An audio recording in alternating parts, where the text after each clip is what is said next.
Queridos irmãos e irmãs, quero saudar a todos com a paz do Senhor Jesus nessa manhã e dizer da nossa alegria, da minha esposa e minha, de voltarmos a Canoas, particularmente a Igreja Presbiteriana, rever Pastor Daniel, o conselho, queridos irmãos, muito gratos a Deus pela oportunidade de convívio e de comunhão.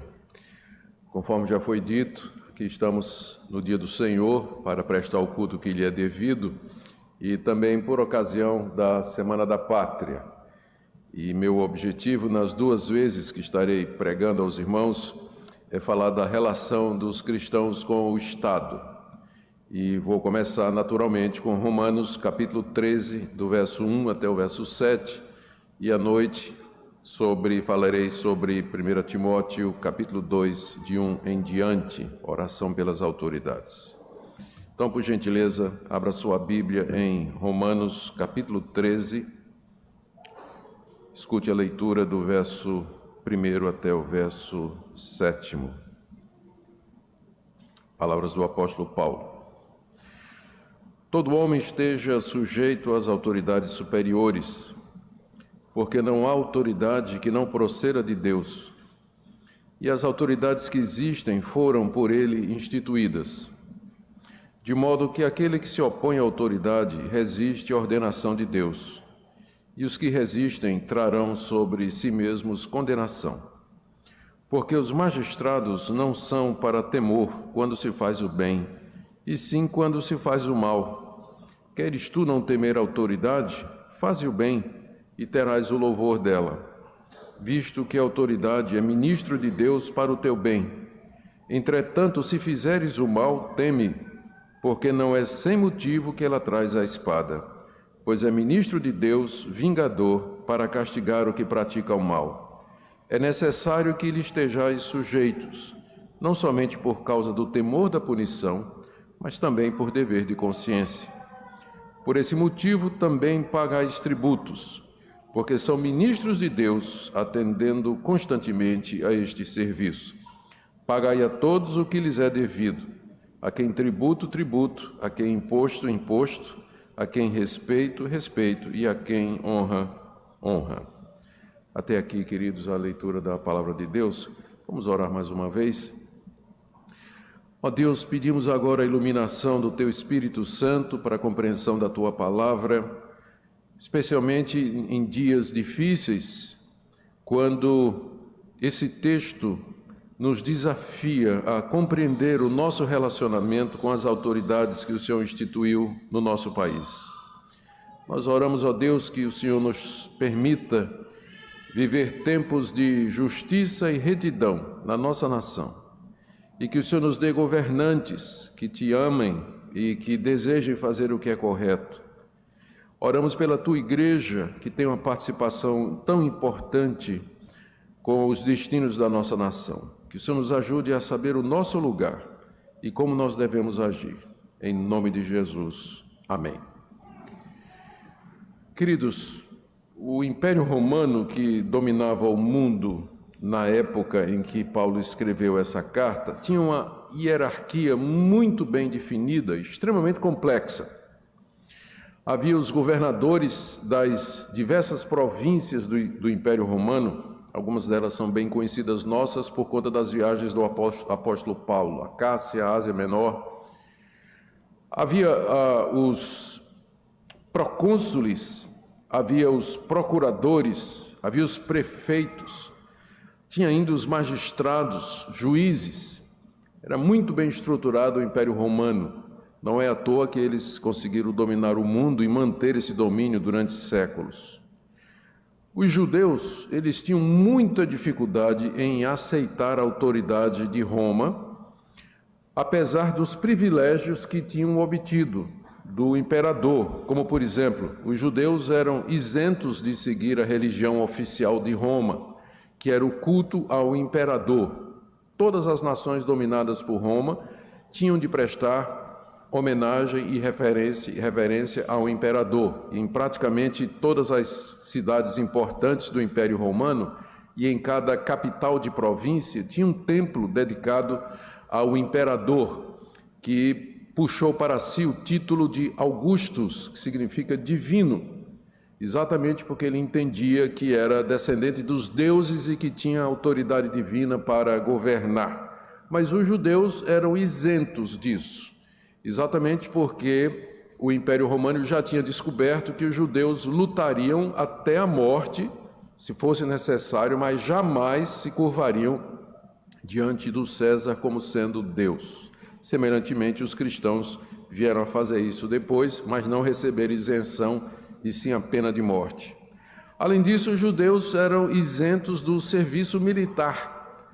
Os cidadãos, ou todos aqueles que estavam debaixo do Império Romano, numa certa idade, eram obrigados a fazer o serviço militar e fazer parte das legiões romanas, daquele exército, daquela máquina militar invencível durante alguns séculos. Os judeus eram isentos. E também eram isentos de trabalhar no sábado. O Império Romano havia também permitido isso. Entretanto, apesar dos benefícios, os judeus odiavam Roma e sempre estavam envolvidos em algum tipo de rebelião, algum tipo de revolta. Pouco antes do Senhor Jesus vir a esse mundo, houve pelo menos 2 revoltas dos judeus, tentando sacudir o jugo romano. Um pouco antes, no período intertestamentário, houve a famosa Guerra dos Macabeus, onde os judeus tentaram manter a sua independência e a sua identidade da influência greco-romana e do poderio militar romano. Havia o Partido dos Zelotes, que era uma seita do judaísmo, que sempre estava promovendo sedições e revoluções contra o Império Romano. Inclusive, um membro dos Zelotes se tornou discípulo do Senhor Jesus Cristo. Paulo pode ter tomado conhecimento de que esse espírito que marcava o judaísmo havia de alguma forma influenciado a igreja de Roma, a quem ele destina essa carta, onde havia muitos judeus que haviam se convertido a Cristo. Roma era conhecida pela grande população de judeus, a ponto de que o imperador Cláudio, a uma certa altura, para impedir a influência dos judeus no comércio e na política, expulsou todos os judeus de Roma. E o historiador Suetônio nos diz que Cláudio fez isso por instigação de um certo Cresto. Como os romanos não sabiam direito a pronúncia do nome hebraico Cristo, ou grego, não é que é a tradução de Machia, ungido, é provável que, na verdade, os cristãos estavam tomando Roma, e como Roma ainda não sabia a diferença entre cristianismo e judaísmo, pensando que judaísmo, aliás, que o cristianismo era uma seita do judaísmo, expulsou os judeus, quando na verdade era Cristo que estava provocando aquela revolução lá no meio de Roma. E foi nessa expulsão dos judeus que saiu aquele famoso casal Priscila e Áquila, que mais tarde se tornaram cooperadores do apóstolo Paulo, até porque tinham a mesma profissão, que era fazedores de tenda. Pois bem, Paulo pode ter tido notícia de que a igreja de Roma, que tinha uma grande parte de judeus convertidos, estava com dificuldade em reconhecer a autoridade do Império Romano. Tinha muita dificuldade. E era compreensível essa dificuldade. Além dessas que eu já mencionei, da parte dos judeus, os cristãos sabiam que o imperador, bem como as autoridades constituídas, eram pagãos, eram idólatras, adoravam os deuses da cultura helênica, as religiões gregas, as religiões de mistério que tinham vindo da Frígia, da Mesopotâmia, fora a religião oficial do Império Romano. Eles serviam a muitos deuses. Eram governantes brutais, violentos, e exerciam a sua autoridade pela força do exército romano, conhecido pela eficiência e pela crueldade. Como eu já disse, eles consideravam César como sendo divino e o chamavam de Kyrios, palavra grega para Senhor, que era um título que os cristãos reservavam somente para Jesus Cristo. E com frequência eles eram obrigados a declarar que César era Quírios e frequentemente eles se recusavam.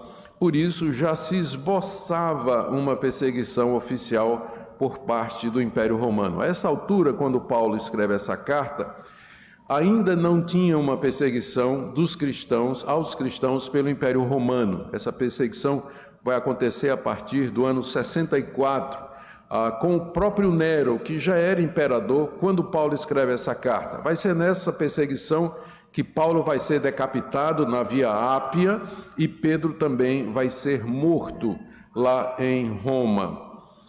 Paulo havia terminado a sessão anterior, aqui no capítulo 12, com uma exortação aos cristãos para que amassem os seus inimigos. Capítulo 12, verso 20. Se o teu inimigo tiver fome, dá-lhe de comer. Se tiver sede, dá-lhe de beber. Porque fazendo isso, amontoarás brasas vivas sobre a sua cabeça. Não te deixes vencer do mal, mas vence o mal pelo bem. Então, essa orientação de Paulo a respeito de como os cristãos deveriam tratar os seus inimigos levou naturalmente o apóstolo a refletir sobre o papel dos cristãos diante das autoridades, mesmo num contexto em que elas eram injustas, cruéis, não conheciam a Deus, eram corrompidas e estavam misturadas com uma falsa religião. Qual devia ser o papel do cristão diante de autoridades que estavam tão longe do padrão divino e do ideal de Deus para os governantes? Nessa passagem, nós veremos o que Paulo diz aos cristãos. Primeiro, que eles deveriam se submeter às autoridades, não importa quem elas sejam, do verso 1 até o verso 2. Segundo, que eles deviam fazer isso, aliás, o que é que eles deviam fazer para não viver com medo das autoridades, verso 3 a 5. E, por fim, a razão pela qual eles deveriam pagar os tributos e os impostos devidos, ainda que a autoridade fosse corrompida, violenta, idólatra, pagã e longe dos padrões de Deus, dos padrões de Deus. Então, aí é o que nós temos do verso 1 até o verso 7.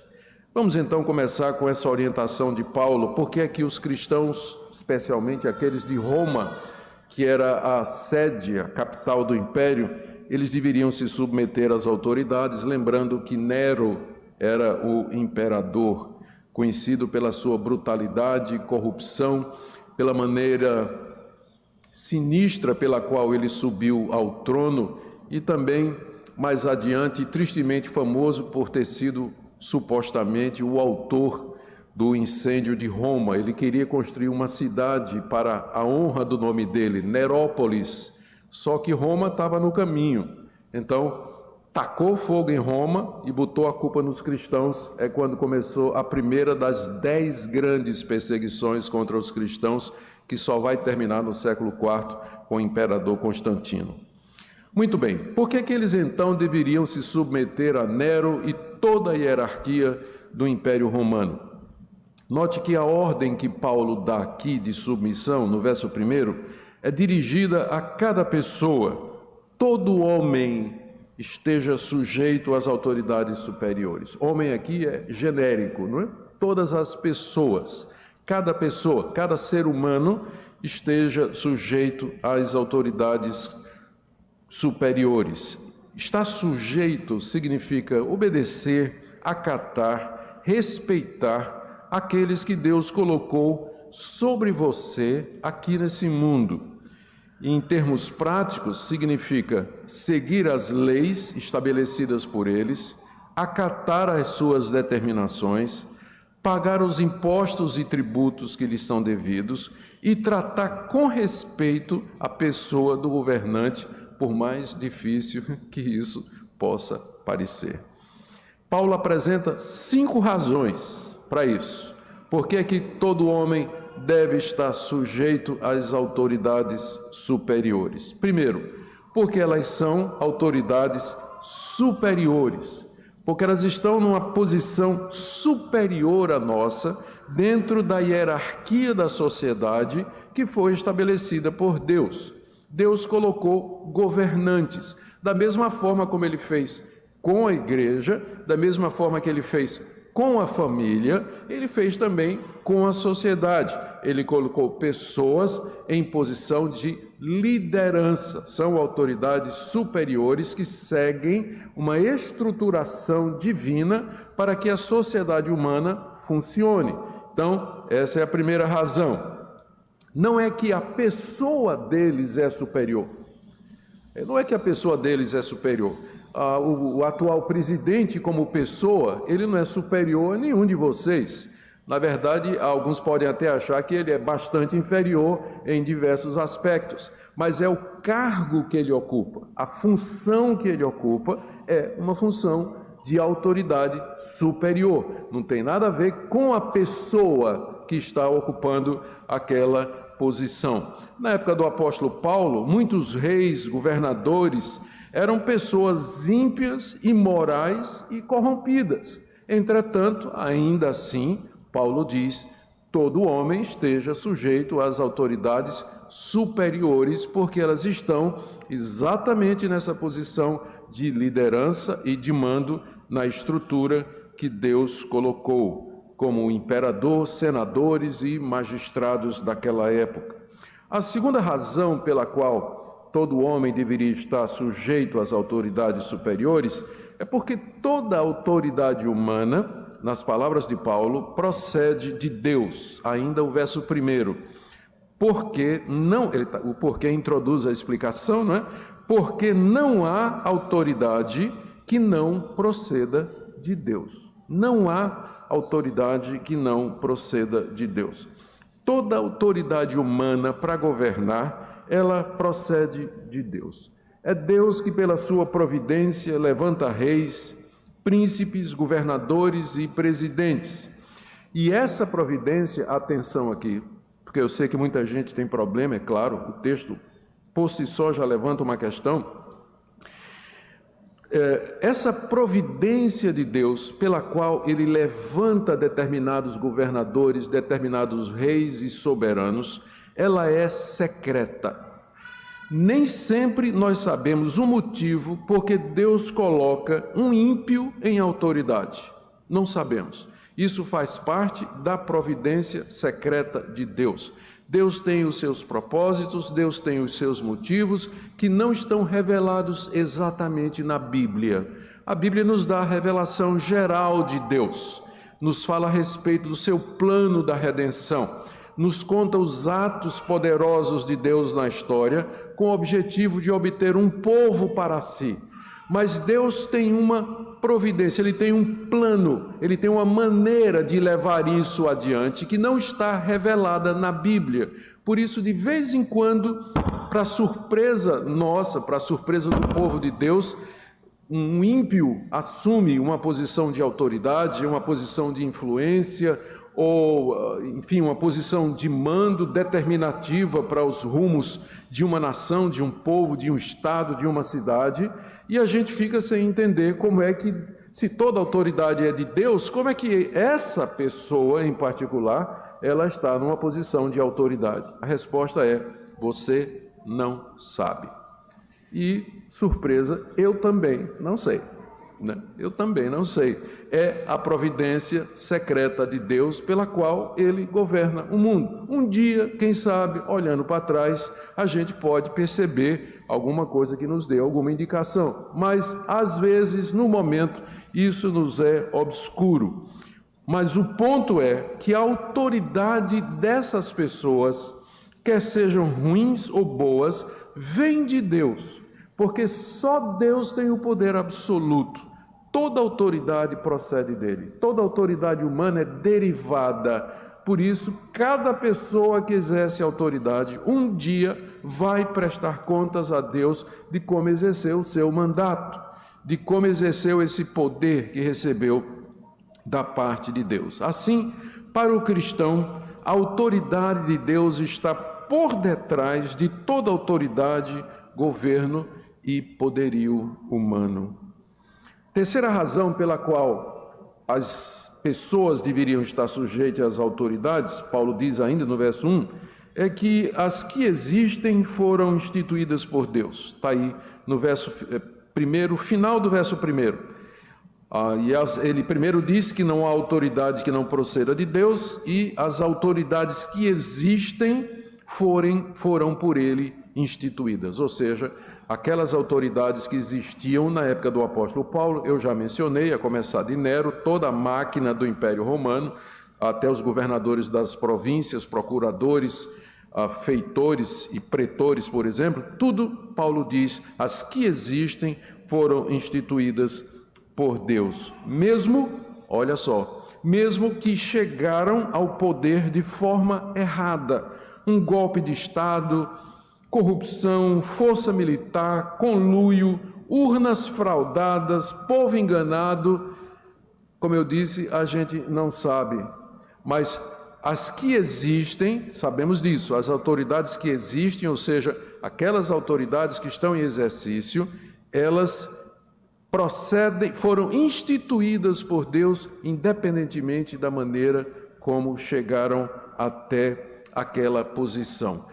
Como já falei, darão contas a Deus, se não aqui nesse mundo, no mundo vindouro, da maneira como obtiveram o poder. Da maneira errada, da maneira violenta, do engano, isso tudo Deus vê. O juiz de todas as coisas observa e no tempo certo, da maneira certa, ele haverá de julgar os juízes, ele haverá de julgar a todos. Atrás dos governantes, bons ou maus, Deus executa seus planos secretos para levar a história ao fim que ele determinou desde a eternidade. O melhor exemplo que eu encontrei aqui, para citar para vocês, é aquele episódio quando Jesus está diante de Pilatos, após ter sido entregue pelo seu próprio povo, com uma série de acusações, e Pilatos faz perguntas a Jesus e Jesus se cala.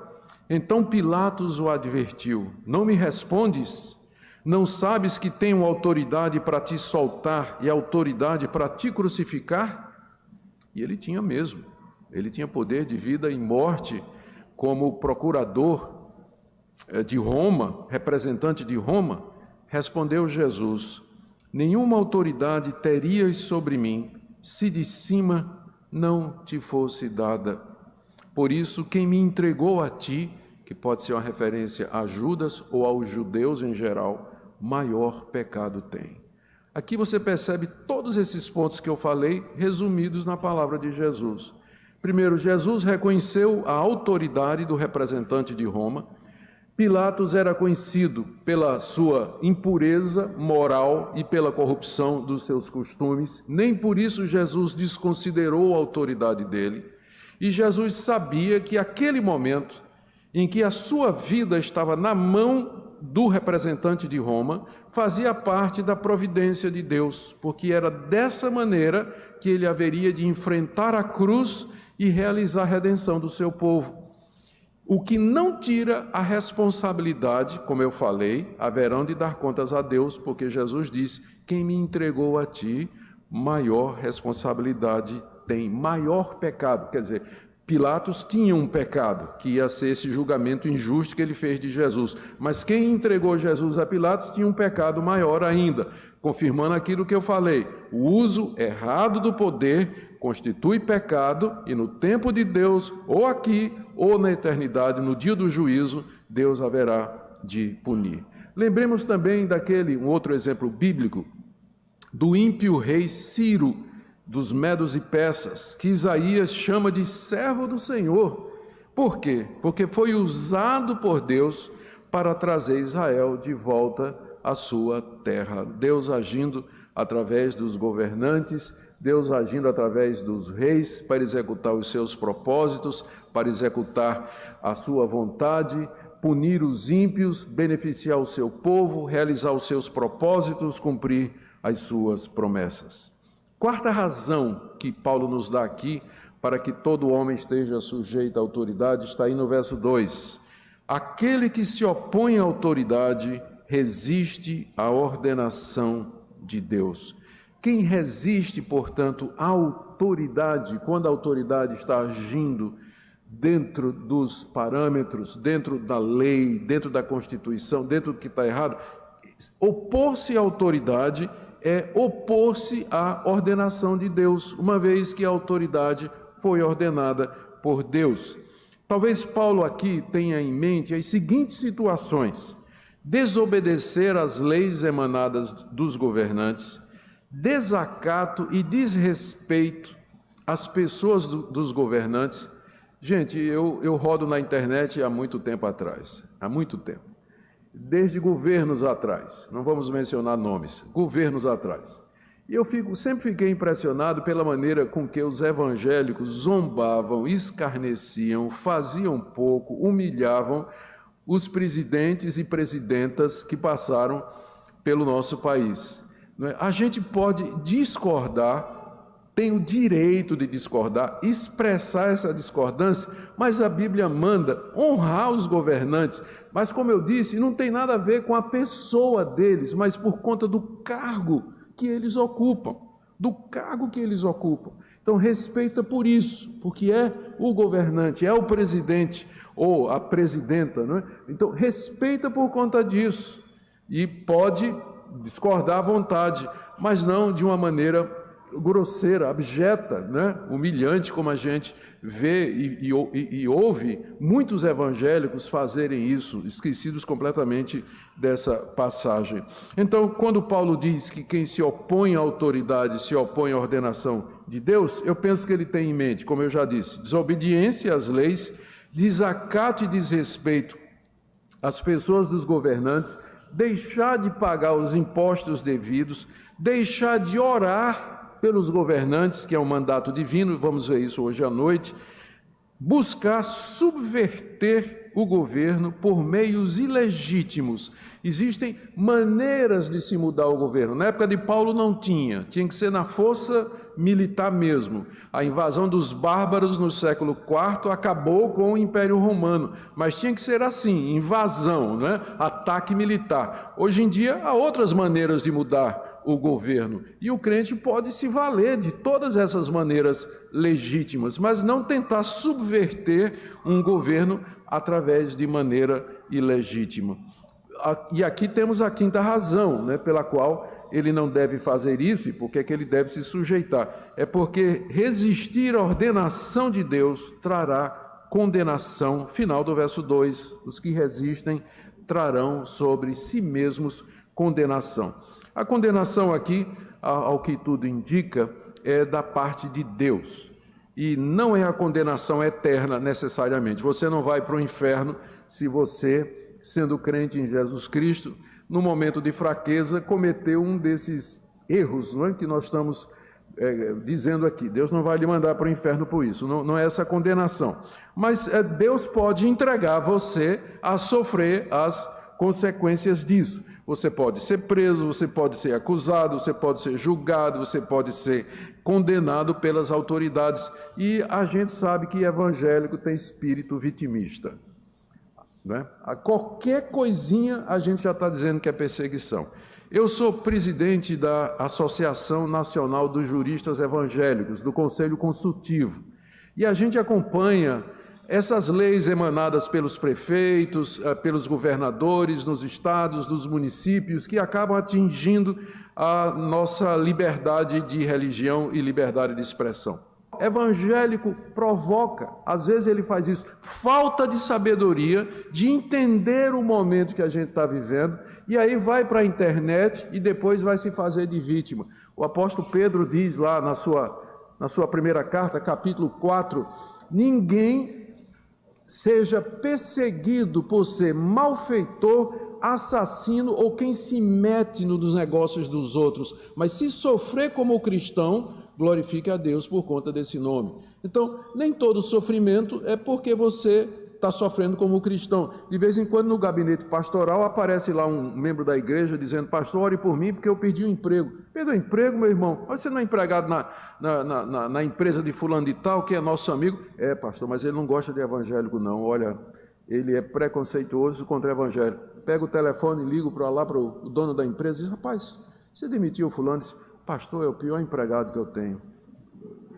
Chega atrasado, não faz o serviço, fica o tempo todo passando versículo no WhatsApp, vendo o sermão, não faz o trabalho dele, é uma confusão aqui dentro, depois vai chorar na igreja que está sendo perseguido porque é cristão. Está sendo perseguido porque é mal empregado. É mal empregado. Então, meus irmãos, se nós resistirmos à ordenação, nós sofreremos a condenação. O próprio Deus vai entregar a você as consequências. Se você vai sofrer, sofra como cristão.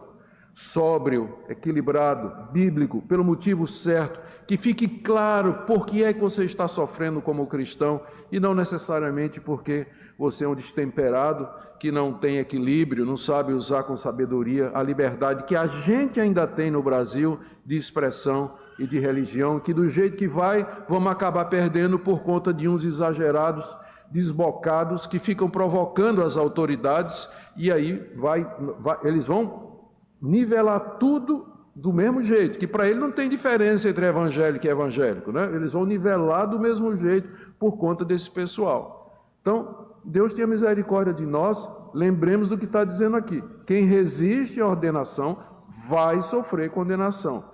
Vai sofrer mesmo, Deus vai entregar para sofrer as consequências se nós estivermos fazendo errado. E aqui é necessário, então, lembrar que existe exceção a essa regra que o apóstolo Paulo está colocando aqui. Ele não menciona as exceções aqui, embora ele mesmo tenha vivido essas exceções, porque não é o caso. Ele está falando para uma audiência que está predisposta a não obedecer às autoridades. Então, não é a hora dele falar das exceções. Ele está falando da regra geral. Mas, é claro, Escritura se interpreta com Escritura. Quando você faz uma leitura geral, você percebe que existem exceções a essa regra que Paulo está colocando aqui nos versos 1 e 2. E a exceção é quando a autoridade passar leis, obrigar os cristãos a irem contra a autoridade de Deus e as leis de Deus. Quando os governantes nos obrigam a ir contra o Evangelho, nós estamos desobrigados de obedecê-los. Nós temos exemplos claros disso. No Antigo Testamento, aquelas parteiras egípcias que receberam ordem de Faraó para matar todo menino hebreu que nascesse, elas temeram a Deus e não mataram os meninos, e foi assim que Moisés escapou e se tornou aquele grande líder. Mas as parteiras desobedeceram às ordens do Faraó, porque era uma ordem para matar inocentes. Os apóstolos, diante do Sinédrio, quando questionados por que estavam falando a respeito de Cristo, quando haviam sido proibidos, eles responderam que importa antes obedecer a Deus do que obedecer os homens.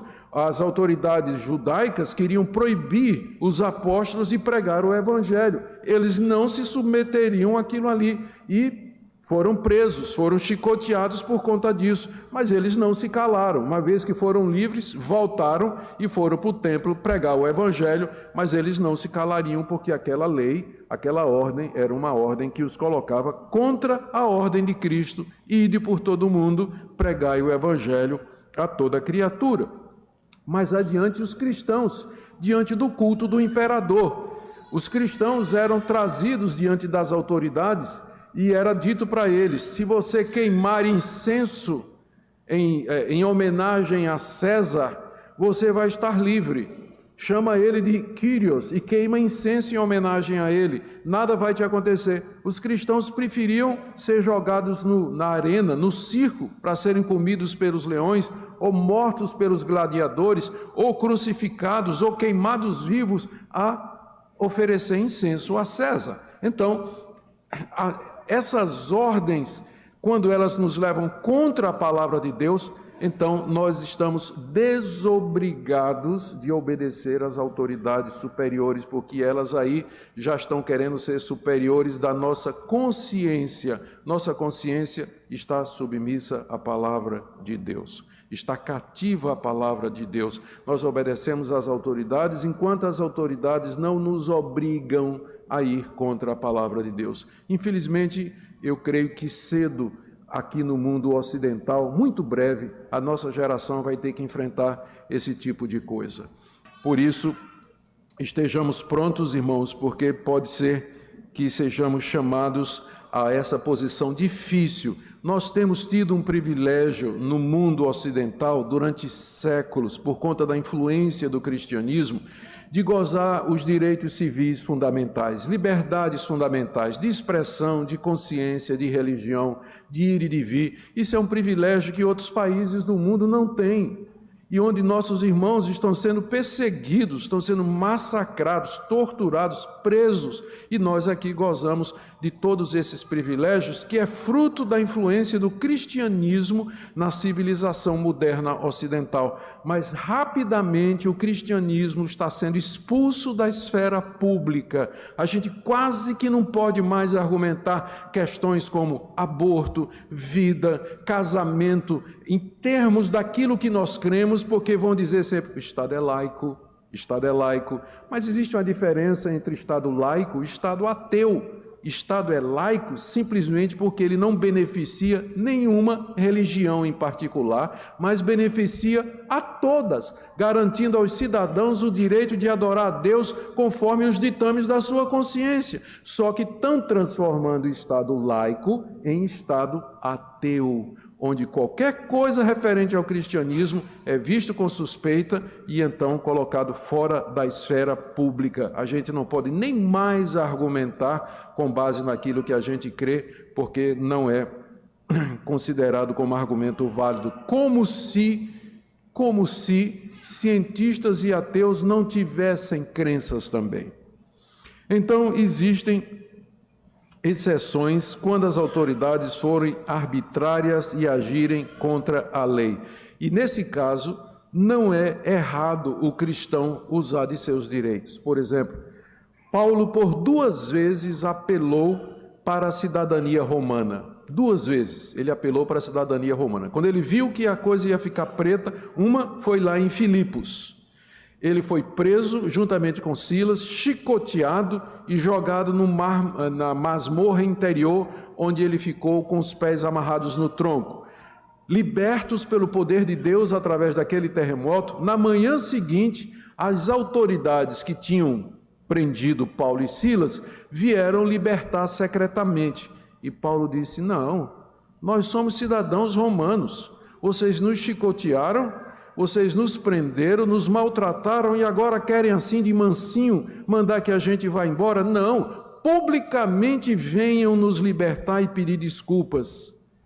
Pode parecer que Paulo, mas o que estava em jogo é o Evangelho, era o Evangelho, que ficasse claro que eles tinham sido presos sem motivo. Por isso Paulo usou dos seus direitos. Não é errado o cristão fazer isso quando ele percebe que de alguma forma ele está sendo ameaçado. Segunda vez foi quando Paulo foi preso em Roma. E aí prenderam Paulo e os judeus já iam chicoteá-lo e ele perguntou ao centurião, é lícito chicotear um cidadão romano sem que ele seja julgado? Aí o homem disse, mas você é cidadão romano? Eu comprei esse direito por muito dinheiro. E Paulo disse, eu tenho esse direito por nascimento. Aí na hora soltaram o apóstolo Paulo. E por último, quando ele viu que os governantes corruptos queriam dinheiro para soltá-lo, ele disse, eu apelo para o tribunal de César. E foi quando ele como cidadão romano, podia apelar para ser julgado pelo imperador. E é quando ele faz aquela viagem para Roma, fica dois anos presos lá, e depois ele é solto até ser preso uma segunda vez, quando então ele morre na Via Ápia. Mas os cristãos podem fazer isso. Quando a autoridade se vira contra a igreja e a persegue de maneira implacável, querendo exterminar os cristãos, nós podemos, olha o que a gente pode fazer, nós podemos orar para que Deus remova a autoridade. Não é Ele que levanta reis e coloca reis? Podemos orar para que Deus remova a autoridade, que Deus mude o regime, que Deus mude o sistema. Nós podemos participar de movimentos e atos contra o governo, desde que sejam legais, permitidos e que não esteja envolvido com violência, depredação ou mau testemunho. É perfeitamente possível o crente participar disso, como greves, passeatas, atos, sempre com respeito e temor.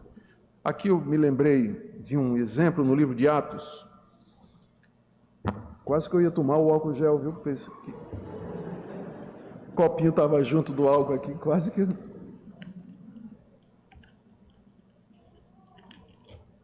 Com licença, irmãos.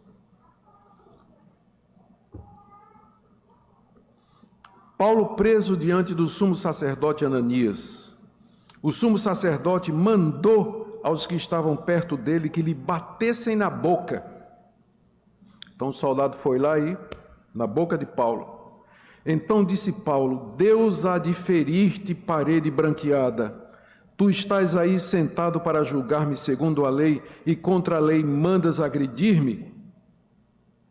Ou seja, quando Paulo viu que o seu direito tinha sido tirado, ele viu que foi agredido de maneira injusta pela autoridade, ele reagiu. E ele disse para Ananias: você é um hipócrita, você é uma parede branqueada, porque você está aí sentado para me julgar de acordo com a lei, e contra a lei você manda me bater. E aí o pessoal que estava de lado disse: você está injuriando o sumo sacerdote de Deus? E Paulo disse: eu não sabia, irmãos, que é sumo sacerdote, porque está escrito: não falarás mal de uma autoridade do teu povo. Paulo reconheceu que ele se excedeu quando chamou Ananias de parede branqueada, mas em princípio ele estava correto. Ele estava sendo ali esbofeteado de maneira injusta contra a lei, e ele apelou para a lei, e ele protestou. Então, o protesto, ele é legal, o protesto é legal, desde que seja com respeito, como o apóstolo Paulo aqui ele reconhece. Então, participar de passeata, de greve, de manifestação, usar a internet para expressar sua opinião de maneira respeitosa, de maneira clara, apesar de que se você fizer isso hoje vai dar briga na internet, pode ter certeza disso, está tudo polarizado, tem que saber como fazer. Não, só por exemplo, vocês terem uma ideia, hoje de manhã, bem cedinho, eu feliz da vida que vinha cultuar, reverendo, aí botei no meu Twitter: domingo, dia do Senhor, vamos louvar a Deus, cantar, ouvir a palavra de Deus, e já apareceu gente dizendo: e vamos nos preparar para terça-feira, fazer a passeata, e não sei o quê. Eu já fui deletando, né? Esses e adventistas lá dizendo: oi, mas não é sábado, o dia do Senhor. Eu já fui deletando tudo de bloco hoje de manhã, foi meu café da manhã, foi esse hoje, né? É um campo minado realmente a internet hoje, você tem que usar com muito jeito. Bom, vamos para a segunda parte, queridos. O que fazer para não viver com medo da autoridade? Romanos 13, de 3 a 5. Eu vou ler outra vez. Os magistrados não são para temor quando se faz o bem, e sim quando se faz o mal. Queres tu não temer a autoridade? Faze o bem e terás louvor dela, porque a autoridade é ministro de Deus para o teu bem. Entretanto, se fizeres o mal, teme, porque não é sem motivo que ela traz a espada, pois é ministro de Deus vingador para castigar o que pratica o mal. É necessário que lhe estejais sujeitos, não somente por causa do temor da punição, mas também por dever de consciência. Os cristãos não deveriam viver com medo das autoridades. Não deveriam viver. A hostilidade dos judeus e pagãos que acusavam os cristãos diante dos magistrados, na época de Paulo, podia causar medo e temor nos cristãos, mas eles não deveriam viver dessa forma. A razão, Paulo diz aí no verso 3, é o papel dos magistrados que foi dado por Deus. Eles são ministros de Deus para o bem do cidadão, diz aí o verso 4. A palavra ministro, como vocês sabem, é a palavra diácono, que se refere a alguém que é servo, alguém que presta um serviço. Então, a fé reformada sempre reconheceu igreja e Estado como sendo servos de Deus em áreas distintas. Tanto a igreja como o Estado são instituições divinamente apontadas, só que elas servem a áreas distintas e têm propósitos distintos, e devem ser mantidas separadas, embora um apoio mútuo e ajuda mútua seja necessário de vez em quando. Então o Estado, o governante, como diácono de Deus, está a serviço de Deus para promover o bem dos cidadãos que praticam o bem. Por isso Paulo diz, se você fizer o bem, nada há a temer, no verso 3. Os magistrados não são para temor quando se faz o bem, e sim quando se faz o mal. Queres tu não temer a autoridade, faze o bem e terás o louvor dela. Ela é ministro de Deus para punir o mal. Verso 4, Paulo aqui inclusive diz, é vingador de Deus. Aqui a gente entende que uma das maneiras pelas quais Deus exerce o seu governo e a punição dos ímpios aqui nesse mundo é através da autoridade.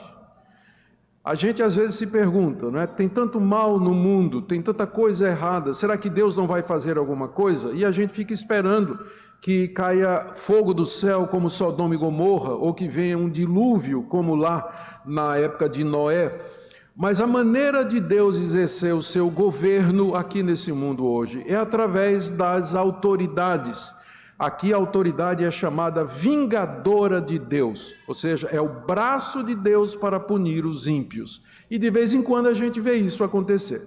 A gente sabe que tem muita coisa errada, há muita ilegalidade, há muita corrupção, há muita coisa comprada, mas a gente percebe que há também justiça e juízo sendo feito. Ímpios que são presos, que são privados das suas liberdades, dos seus recursos e que recebem a punição devida através da autoridade. Todo juízo corretamente executado vem da parte de Deus para punir malfeitores. É por isso que ele deu a espada. Na época de Paulo havia pena de morte. A espada não é para dar um tapinha no traseiro do bandido, mas para arrancar a cabeça dele.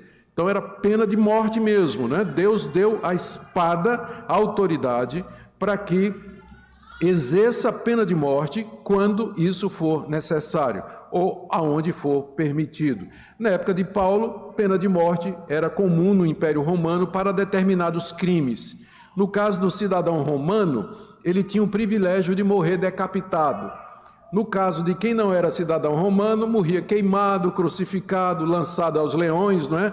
Então, pelo menos o cidadão romano, como Paulo, tinha uma morte mais rápida pela espada, não é? Era uma vantagem ser cidadão romano naquela época, se você fizesse o mal. Melhor era não fazer, não é? Coisa nenhuma para não sofrer. Mas é vingador. Traz a espada para castigo dos malfeitores. Por isso, se você fizer o mal, tema.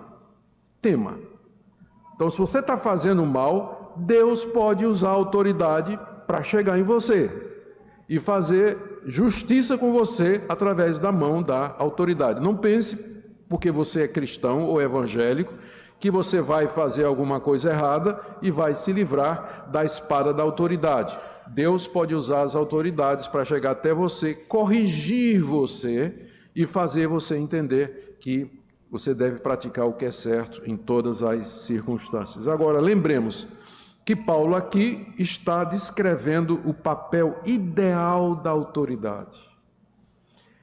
A razão pela qual Deus colocou a autoridade, para proteger os bons, garantir o bem da sociedade, a prosperidade de todos, e punir os ímpios, castigar os malfeitores, passar leis que inibam a corrupção do coração humano, porque isso faz parte da graça comum de Deus.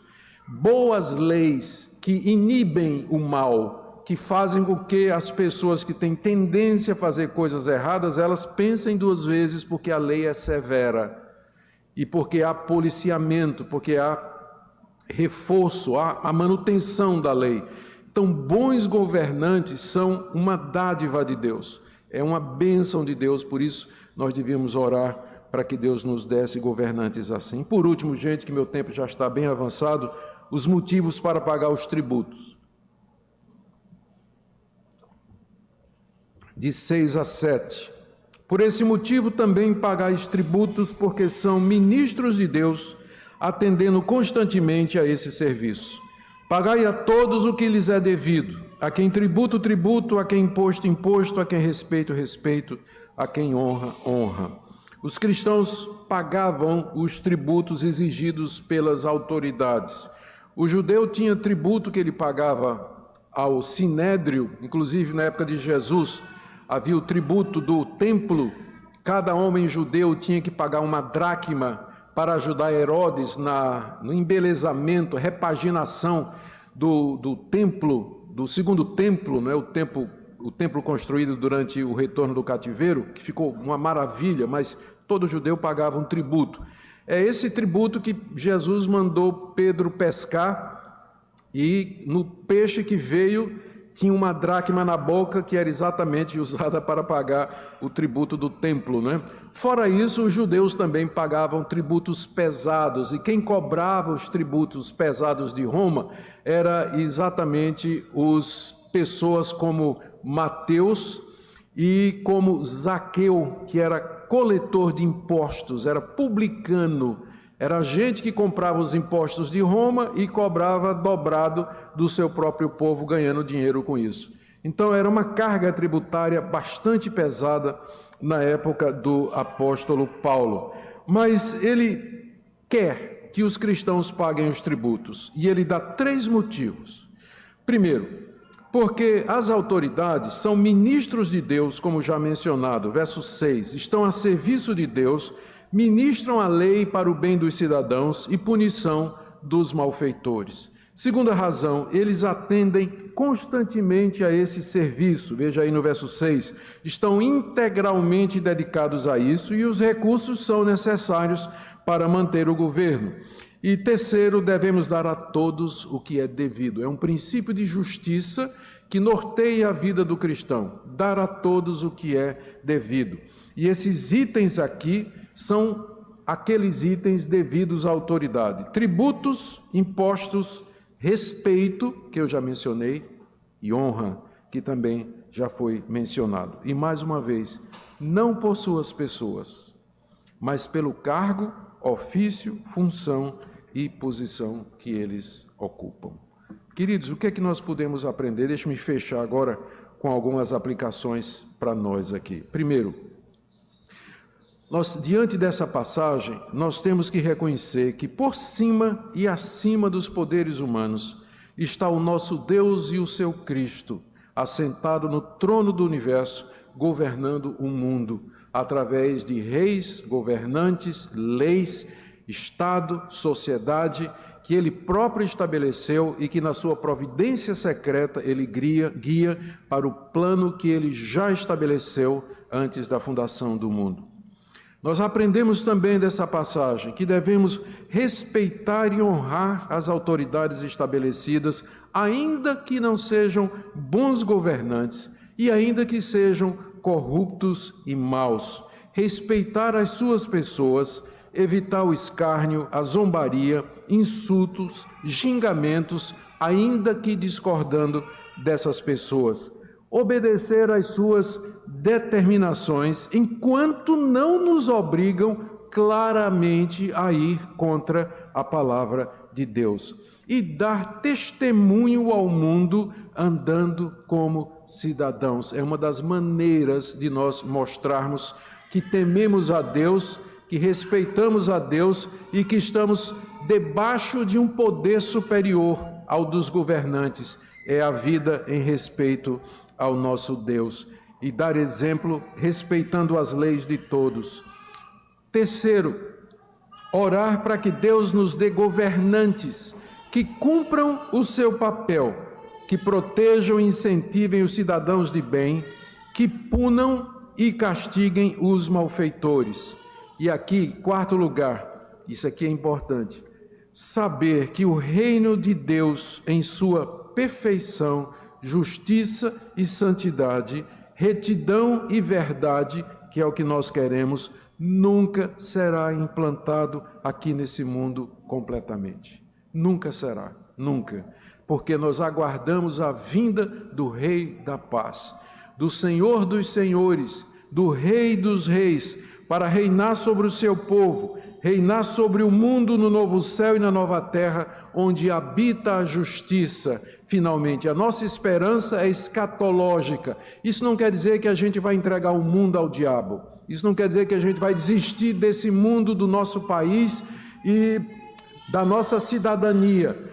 Mas a nossa luta, ela se baseia na esperança escatológica. venha o teu reino. Foi o que Jesus nos ensinou a orar. Portanto, suporte o sofrimento com paciência, com oração, faça o bem aos inimigos, vença o mal com o bem, ore pelas autoridades, pratique boas obras de justiça, use os meios legítimos para implementar leis justas e o cumprimento delas e, acima de tudo, preguemos e vivamos o Evangelho de Cristo como testemunho ao mundo caído. Justiça e retidão para o mundo de hoje começa quando os cristãos entendem o seu papel diante das autoridades. Nós somos 1/3 da população brasileira. Alguma coisa está errada conosco. Nós deveríamos fazer uma influência muito maior no nosso país. Que Deus nos abençoe, queridos, nos ajude e nos faça bons cidadãos e que Deus salve a nossa pátria. Amém.